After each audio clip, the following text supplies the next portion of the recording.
বাংলাদেশ ফুটবলে সেই হচ্ছে কাজী মোহাম্মদ সালাউদ্দিন অধ্যায়।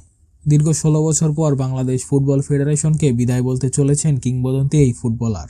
২০০৮ সালে প্রথম বাফুফে সভাপতি নির্বাচিত হওয়ার পর থেকেই বাংলাদেশ ফুটবলে একচেটিয়া আধিপত্য বিস্তার করে চলেছেন কাজী সালাউদ্দিন। টানা ৪ মেয়াদে পালন করেছেন বাফুফে সভাপতির দায়িত্ব।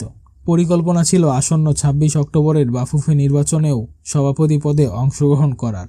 তবে ফুটবল সমর্থকদের তোপের মুখে সেই সিদ্ধান্ত বদলাতে বাধ্য হয়েছেন কাজী সালাউদ্দিন।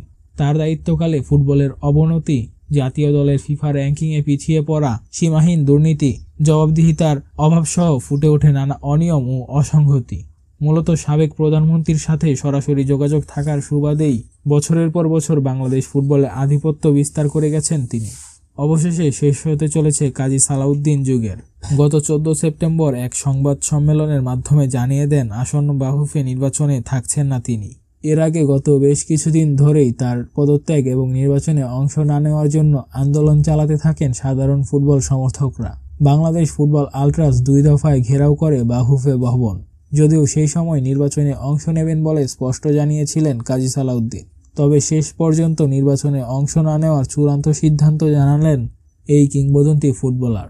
তার এমন সিদ্ধান্তে খুশি ফুটবল সমর্থকরা। আগামীতে দায়িত্বে যেই আসুক না কেন ফুটবলের উন্নতি হবে, এমনটাই চাওয়া সাধারণ ফুটবল সমর্থকদের।